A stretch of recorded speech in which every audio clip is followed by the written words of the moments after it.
Hey guys, thank you so much for watching Where with Sim here. Hope you guys are having a great day and afternoon so far. In today's video, we actually don't really have much active weather going on for today, but what we are going to talk about is the storm getting ready to impact the weekend plans. So if you do have any plans this weekend, make sure you are staying on high alert, especially what was shown on that thumbnail. If you live anywhere in that area, be on high alert if you live anywhere in that area. So make sure you are paying attention to the storm as it gets ready to come this Friday and into this weekend.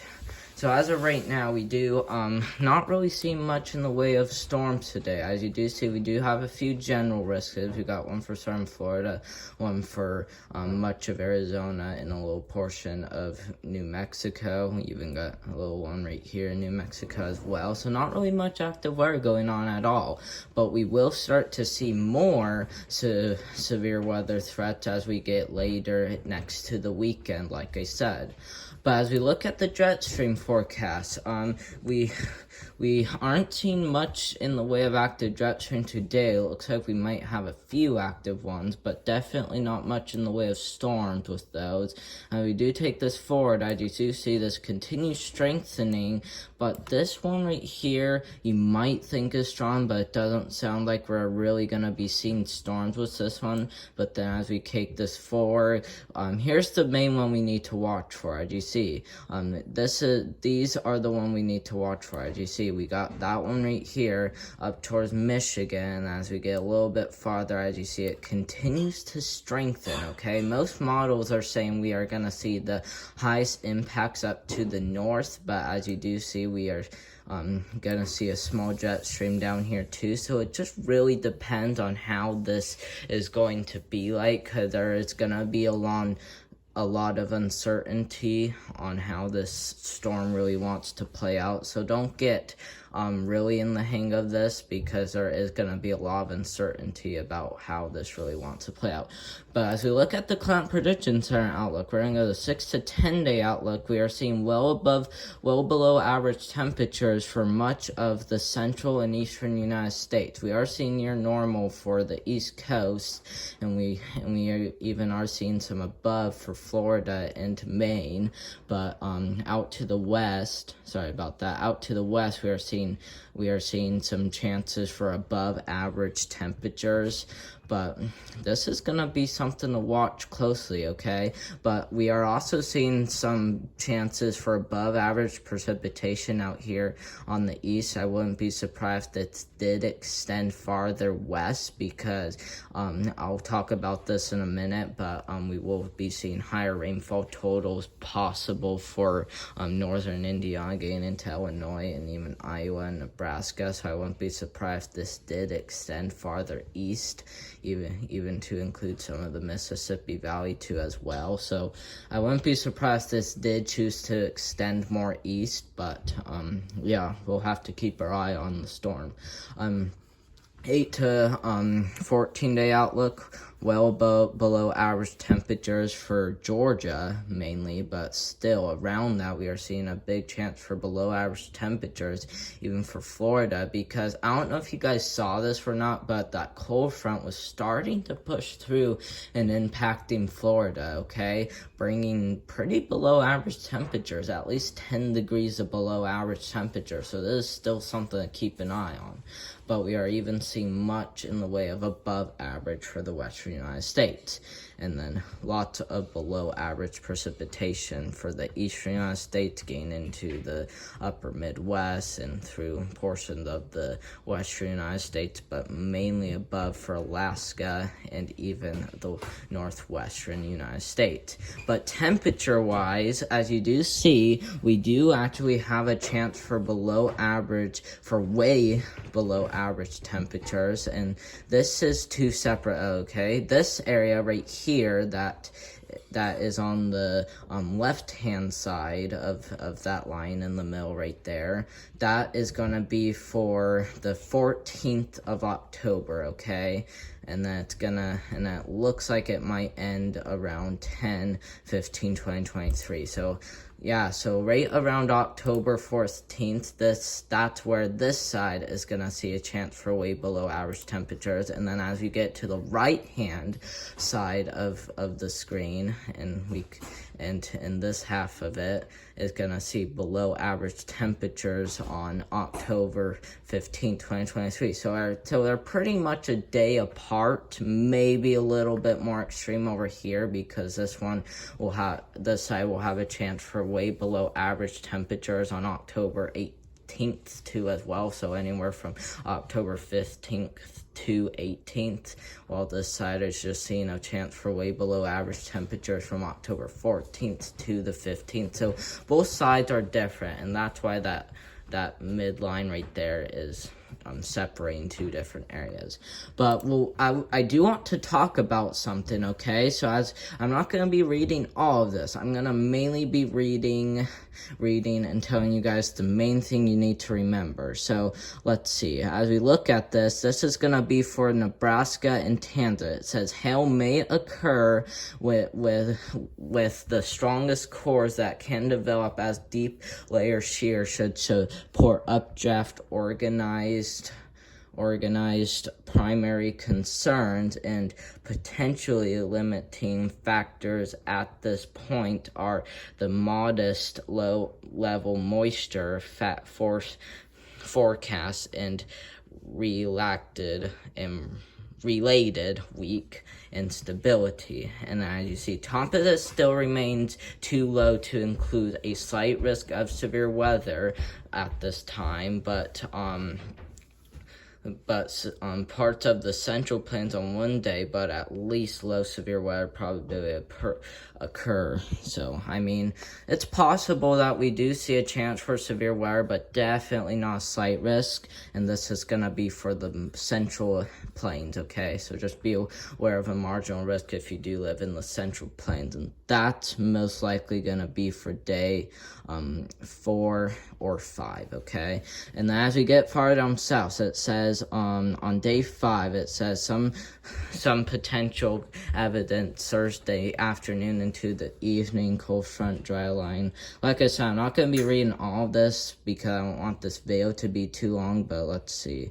We keep looking at this. We are seeing still some severe weather potential. It says we could see a slight risk of severe weather for Thursday, and that's going to be for Missouri and Kansas, okay?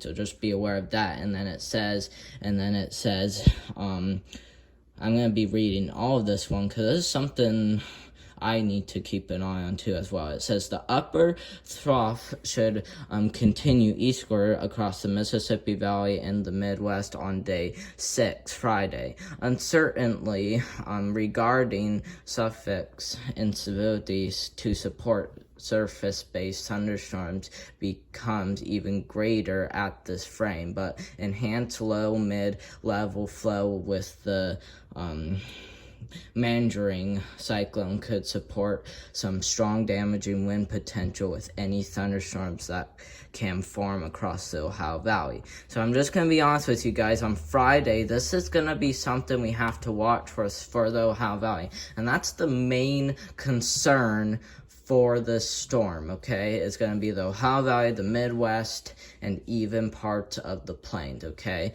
But as an excessive rainfall outlook, we will be taking a look at today, and as you do see, we do have 2 marginal risks of severe weather, so definitely not much, and they're even really tiny too, so we're not really going to be talking about much. Same goes for tomorrow, but we do have a slight risk for flash flooding across portions of southeast Texas, and then day 4, that's a little bit more widespread with marginal risks, and then same goes for day 5.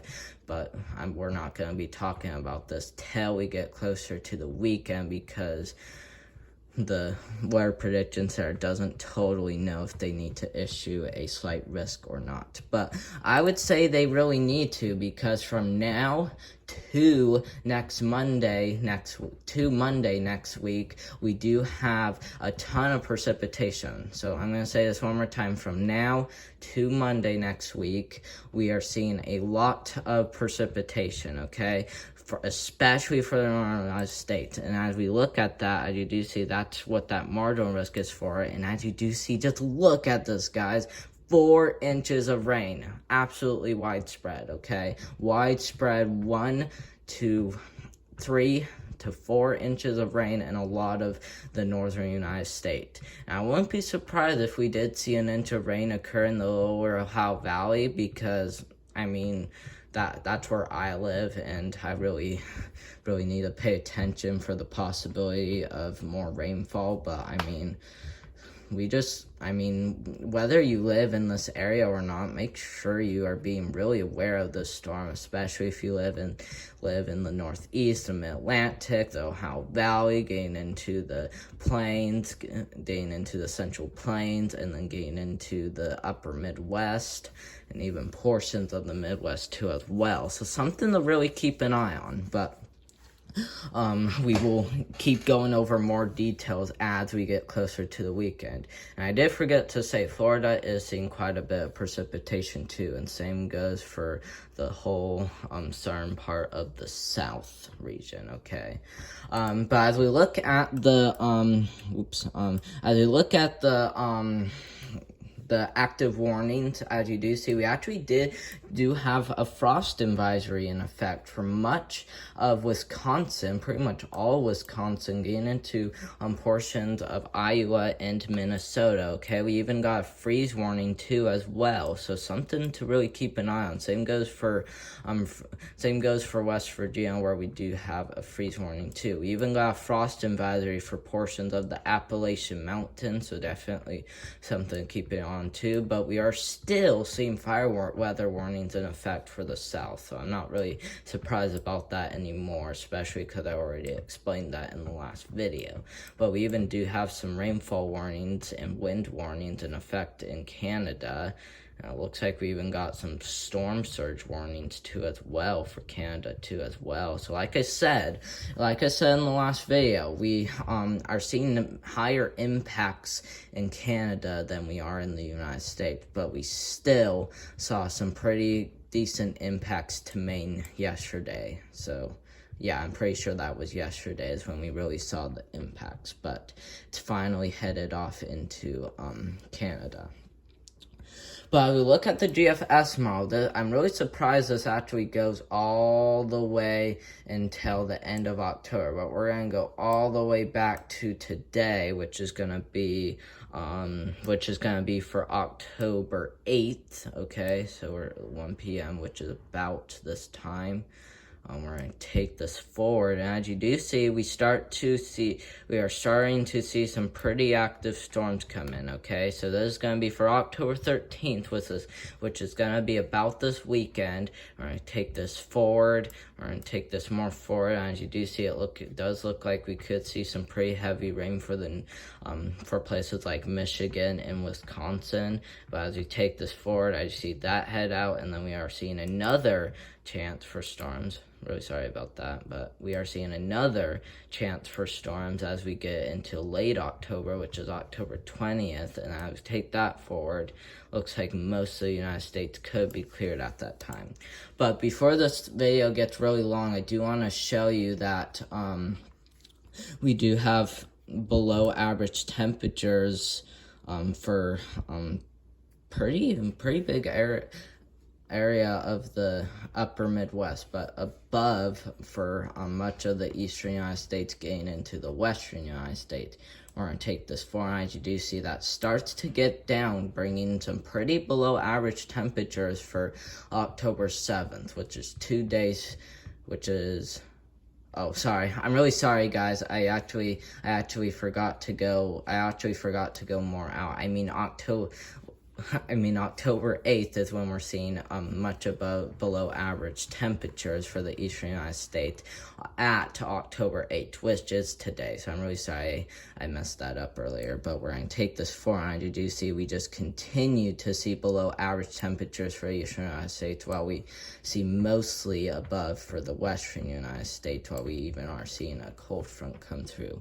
So yeah, there's going to be times where we see the western United States both be below and above, while we do see the eastern United States staying mostly below, okay? So hope you guys did enjoy this video, guys. We will keep going over more details as we get closer to the weekend, but as you probably did see in this video, we are starting to see some greater impacts for the northern United States with the storm. So make sure you guys are really being on high alert, especially if you live in that area on the thumbnail.